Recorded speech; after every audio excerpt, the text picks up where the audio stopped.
Y'all gotta stop. Y'all really need to stop. Angel McCoughtry done lost her goddamn mind.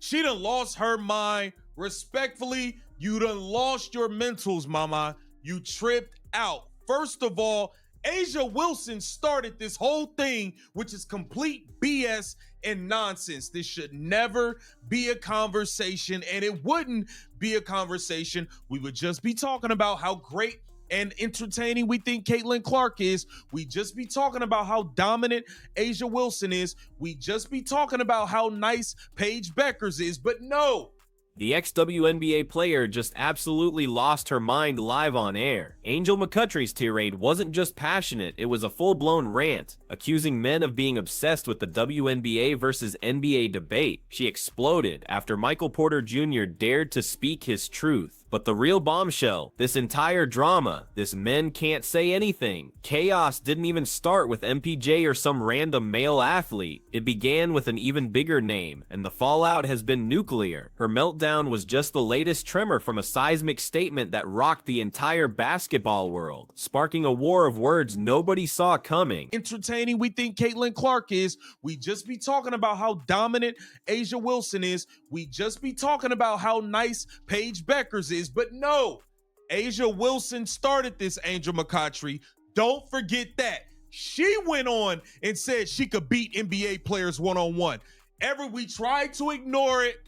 People tried to ignore it, but y'all wanted to keep going on and on. But then when a guy actually addresses it honestly and isn't pandering like Patrick Beverly was, y'all get mad. We got to break this down, man. I got to show y'all the tape where it started and where it ended up. We gonna run through. Hold up, let's rewind. While Angel McCoughtry was busy tearing into Michael Porter Jr. for his 8th grade comments, she completely missed the initial spark that ignited this whole dumpster fire. The truth is, the current WNBA versus WNBA player debate, the very conversation she claims men are obsessed with, didn't originate from a male athlete's unsolicited opinion. No, the entire controversy, the one that escalated to her epic rant, was actually kicked off by none other than WNBA superstar Asia Wilson herself. That's right, Asia started it. Like Patrick Beverly was, y'all get mad. We gotta break this down, man. I gotta show y'all the tape where it started and where it ended up. We gonna run through this film. You about to get this work. Welcome to Keep the Vision. Make sure you like, comment, subscribe. Share the channel, hit that bell notification, hype the video as always. Let's get right into things. So, we have ex-WNBA player Angel McCoughtry going on a tirade about Michael Porter saying how he was destroying WNBA players when he was in the 8th grade, which isn't a surprise to us. It shouldn't be a big deal. It's not a big deal. Y'all.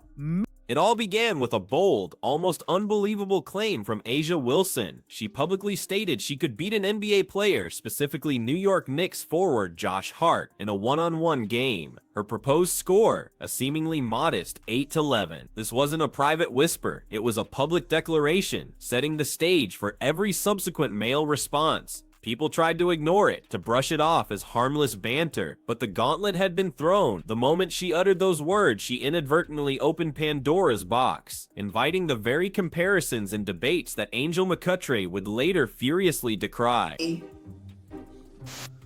Like 8-11, me.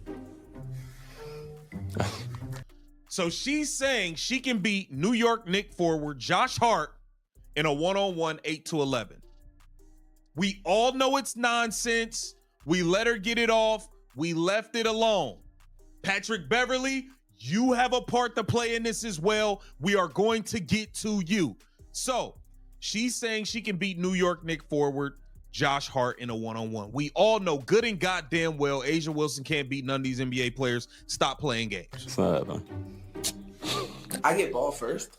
While many stayed silent, tiptoeing around Asia's audacious challenge, one voice cut through the noise with brutal honesty. Former NBA point guard Jeff Teague. He didn't pander, he didn't mince words, he just kept it unequivocally real. When asked about Asia's claim, Teague's response was simple and direct. Hell no, she can't. He wanted to move on to respect both male and female players in their separate, distinct greatness without forcing an impossible comparison. His directness, however, was just the calm before the storm. Josh Hart in a one-on-one. We all know good and goddamn well A'ja Wilson can't beat none of these NBA players. Stop playing games. It's not happening. I get ball first. You get ball first. She does get ball You're first. not gonna get it back. First. I'm not saying I'm gonna go like you gonna go scoreless, but 8-11, I feel like it's pretty solid. So what do you think it'll be, Josh? Don't piss me off. And probably like 11-2. You're sick. I'll say probably like 11-2 is what he really meant. Now he's about to be nice because he don't want to offend anybody. 11-7. Okay. Then came Patrick Beverly, a respected NBA veteran, who decided to throw gasoline on the smoldering embers. On his podcast, Pat Bev Pod, he openly pandered for views, suggesting that A'ja Wilson could indeed beat some NBA players. This wasn't an honest assessment, it was a deliberate provocation, a cynical play for engagement. Nobody was talking about A'ja's challenge anymore. It was a dead conversation, but Beverly, in his quest for clicks, resurrected it, essentially dragging the entire uncomfortable debate back into the spotlight. His pandering changed everything. And starts pandering because he's pandering for views or whatever he's doing. He's over there pandering on his podcast, talking about, oh man, I think A'ja Wilson can beat some NBA play. Patrick Beverly, knock it off. Knock it off. You are a respected player, heart and soul, from the crib, from the city of Chicago. And you know damn well she can't beat no NBA players. And by pandering and doing that on camera, all you're doing is dragging this conversation on. Nobody was even talking about this anymore. It was done. It was over. Patrick Beverly starts pandering, saying A'ja Wilson can beat NBA players. Beverly's pandering didn't go unnoticed. It quickly drew the attention of another NBA star, Michael Porter Jr., MPJ. Seeing Beverly's disingenuous comments, couldn't hold back. He called out Beverly directly, stating, "Man, you are strip paying Pat Bev. You know she can't beat none of us." Then came the now infamous line that would ignite Angel McCoughtry's fury. "I was destroying these type of women when I was in 8th grade. It was a stark, unfiltered response to a conversation artificially revived, and the fuse was lit for the next explosion. Oh, nobody was even talking about this anymore. It was done. It was over. Patrick Beverly starts pandering, saying A'ja Wilson can beat NBA players. Michael Porter then says, "Man, you are tripping, Pat Bev. You know she can't beat none of us. I was destroying these type of women when I was in 8th grade. And now all of a sudden, Angel McCoughtry has lost her mind. She's lost her mind now." Let's take a look at what she had to say. Angel, why are men so obsessed with this conversation? First of all, congratulations. You was dominating against women in the 8th grade. What does he want? And explode. She did. Angel McCoughtry, an ex-WNBA player, went on an absolute tirade, her anger seemingly directed solely at Michael Porter Jr. She questioned his motives, his ego, and the very existence of the debate. Her rant was a fierce defense of women's basketball, but it completely sidestepped the true origin of the controversy. She lashed out with palpable frustration, painting MPJ as the instigator, completely ignoring the chain of events that led to his statement. The internet watched as she unleashed a torrent of indignation. You try to play she started this conversation. Men did not start and create this conversation. A'ja Wilson she started it. What are you talking? Now you're talking about cycles. You're talking about all types of come on, bro. Load manage off a headache, uplifting her. I think the main thing we should be talking about, a woman, guess what? When I gotta come and drop 40 and I'm on my fucking period and I'm bleeding, and my stomach hurts and my back hurts, when y'all load manage off a headache, let's talk about how awesome that is. Let's talk about how awesome it is that women, we have these babies. Angel's central question, posed with righteous indignation, was why are men so obsessed with this conversation? She challenged Michael Porter Jr. directly, sarcastically asking if he wanted a cookie for dominating women in 8th grade. Her tone suggested MPJ had randomly interjected with an unprovoked attack on WNBA players, fueled by some deep-seated male insecurity, but this framing conveniently ignored the context. Her entire premise was flawed, overlooking the fact that MPJ was reacting to a conversation artificially resurrected. The speaker quickly dismantled Angel's narrative. Michael Porter Jr. did not in fact come out of nowhere with his comments. He wasn't randomly attacking women's basketball. MPJ was explicitly responding to Patrick Beverly's pandering. Beverly, in turn, was fanning the flames of a debate that A'ja Wilson herself had ignited with her initial challenge. To suggest MPJ was the sole instigator was a complete misrepresentation of the timeline, a deliberate twisting of facts to fit a preconceived agenda. This crucial detail changed everything, further proving the point that men were responding, not initiating, was Jay Williams' direct confrontation with Patrick Beverly. Jay White Chocolate Williams, another former NBA player, appeared on Beverly's podcast and openly challenged him. He even claimed his old high school team could beat the starting 5 in the WNBA. This wasn't an attack on women, it was a direct rebuttal to Beverly's pandering.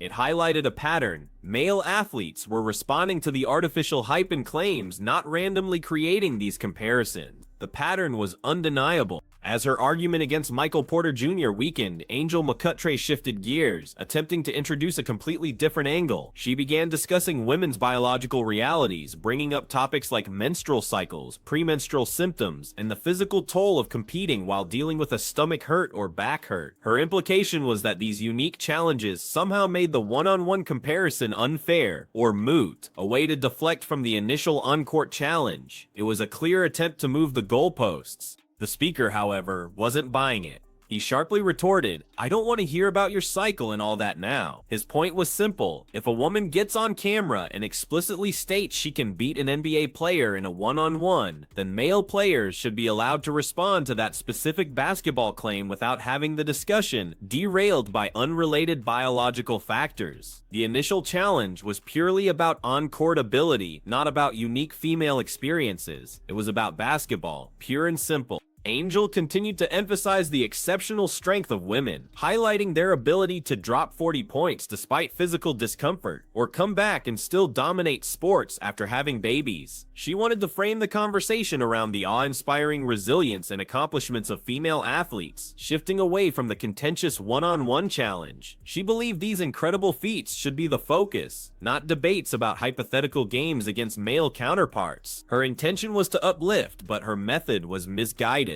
The speaker agreed that women's achievements and resilience are indeed awesome and worthy of praise. Nobody said that's not great. Nobody took away from any of that, he affirmed. But he drew a crucial distinction. Celebrating the unique challenges and accomplishments of female athletes does not and should not equate to a blanket immunity from honest responses when specific claims are made about beating male athletes. You can't make an extraordinary claim and then expect silence when challenged. That's a double standard. Angel then broadened her argument, emphasizing the difficulty for women to take care of a husband and kids and come and dominate the sport. She suggested this dual responsibility added a layer of challenge that male athletes simply don't face, further solidifying her view that women's accomplishments are inherently more impressive. This was another attempt to frame the conversation as an unfair comparison, implying that male athletes operate from a position of relative ease and fewer domestic burdens.